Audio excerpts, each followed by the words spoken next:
Good morning class है BT second semester, जिसमें आज हम आपको बताएंगे उत्तर वैदिक युगीन शिक्षा। यानी आज हम आपको उत्तर वैदिक युगीन शिक्षा के बारे में बताएंगे। ठीक है, तो बात करते हैं उत्तर वैदिक युगीन शिक्षा में एजुकेशन ऑफ पोस्ट वैदिक पीरियड। यानी उत्तर वैदिक युगीन शिक्षा का क्या शिक्षा प्रक्रिया थी और ये कहाँ से प्रारंभ हुई थी।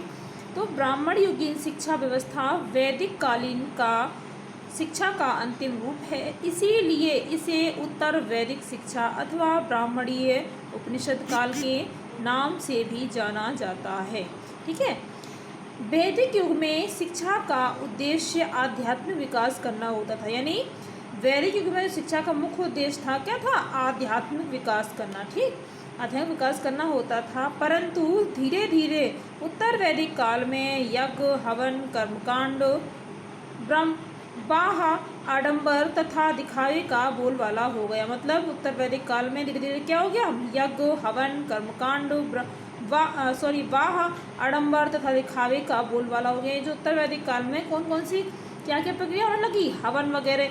लेकिन वैदिक कालीन में ये सब प्रक्रिया नहीं होती थी। ठीक है, वहाँ शिक्षा दीक्षा दी जाती थी, लेकिन ये हवन वगैरह, कर्मकांड, ये वाह, आडंबर, दिखावे का बोलबाला नहीं था। ठीक है, ये कब प्रारंभ हुआ? उत्तर वैदिक काल में।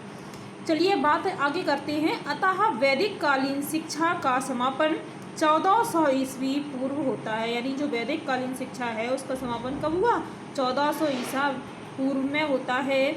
इसके बाद उत्तर वैदिक काल का युग प्रारंभ होता है। मतलब इसके बाद जो है उत्तर वैदिक काल का युग प्रारंभ होता है। यह युग लगभग 800 वर्ष का माना जाता है। मतलब ये जो युग है लगभग 800 वर्ष का माना जाता है। इसकी समाप्ति विद्वानों के अनुसार 600 ईसा पूर्व में होती है। इसकी जो समाप्ति है विद्वानों के अनुसार 600 ईसा पूर्व में होती है।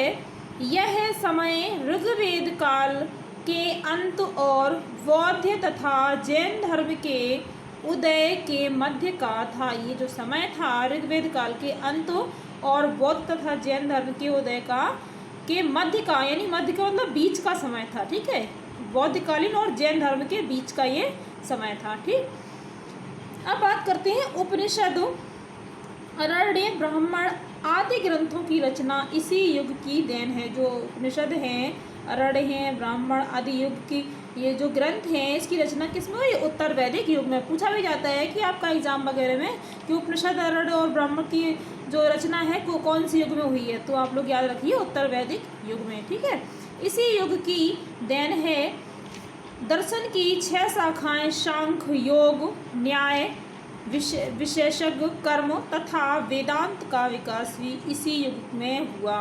साथ ही समाज को 4 वर्गों ब्राह्मण, क्षत्रिय, वैश्य तथा शूद्र में विभाजित किया जाना भी इसी युग की देन है।